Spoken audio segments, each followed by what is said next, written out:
तर विद्यार्थी मित्रांनो, डेली जी के डोज या आपल्या यूट्यूब चॅनलमध्ये मी अनिल फुले तुमचं स्वागत करतो। तर बघा, आजचा करंट अफेअरचा पहिला प्रश्न बघा। सीमा सुरक्षा दलाने कोणते ऑपरेशन सुरू केले? ऑपरेशन सर्द हवा। कोणत्या राज्याने महिला एवं किशोरी सन्मान योजनेचे सन्मान संजीवनी ॲप लॉन्च केले? हरियाणा।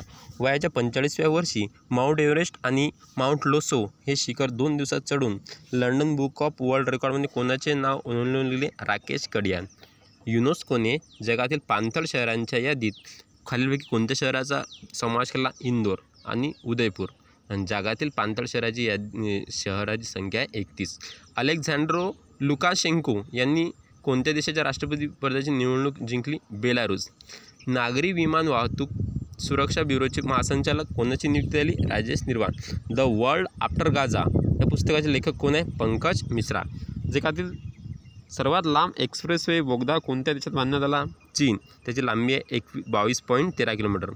कोणत्या देशाला ब्रिक्स गटाचा भागीदार देश म्हणून मान्यता झाली? नायजेरिया। पहिले आंतरराष्ट्रीय ऑलिम्पिक संशोधन परिषद कुठे आयोजित केली? गांधीनगर। जितेंद्र पाल सिंग यांची कोणत्या देशात भारताचे नवीन राजदूत नियुक्ती झाली? इस्रायल। महिला हॉकी इंडिया लीग 2024-25 कोण जिंकली? ओडिशा वॉरियर्स। केंद्राच्या स्वामित्व या गाव सर्वेक्षण योजनेअंतर्गत मालमत्ता कार्ड वितरित करणारे ईशान्येकडील कोणते पहिले राज्य ठरले? मिझोरम। स्वामित्व योजना 24 एप्रिल 2020 ड्रोन आणि GIS तंत्रज्ञानाचा वापर करून गावामधील वस्ती असलेल्या क्षेत्रासाठी महसूल दस्तऐवजामध्ये हक्काच्या नोंदी तयार करण्याचे उद्दिष्ट। कोणत्या राज्याने दीनदयाल उपाध्याय भूमिहीन कृषी मजदूर कल्याण योजना सुरू केली? छत्तीसगड। कोणत्या राज्याने कृष्णा नदी काठी पूर संरक्षण भिंत बांधण्यास मान्यता दिली? Andhra Pradesh. In pursuit of democracy beyond party lines हे पुस्तक कोणाचे आहे? नजमा हेपतुल्ला। कोणत्या देशाने जगातील सर्वात शक्तिशाली हायड्रोजन ट्रेन इंजिन विकसित केले?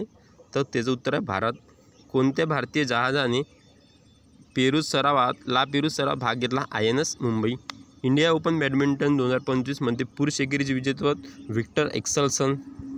2025 महिला आणि पुरुष खो खो विश्वचषक स्पर्धेत कोणत्या संघाने विजय मिळवला? भारत। अमेरिकेचे 47वे राष्ट्रपती म्हणून कोणी शपथ घेतली? Donald Trump. जागतिक आर्थिक मंच 2025ची वार्षिक बैठक कुठे आयोजित झाली? दावोस। कोणत्या देशाच्या माजी पंतप्रधानांना 14 वर्षे शिक्षा झाली? पाकिस्तान। इम्रान खान। कोणत्या अंतराळ संस्थेने अवकाशातील वनस्पतीच्या वाढीचा अभ्यास करण्यासाठी क्रॉप्स प्रयोग केला? इस्रो। आणि क्रॉपचा फुलफॉर्म आहे compact research module for orbital plant studies. कोणत्या राज्य सरकारने पहिल्या AI धोरणाचा मसुदा तयार करणारी 16 सदस्यीय समिती स्थापन केली? महाराष्ट्र।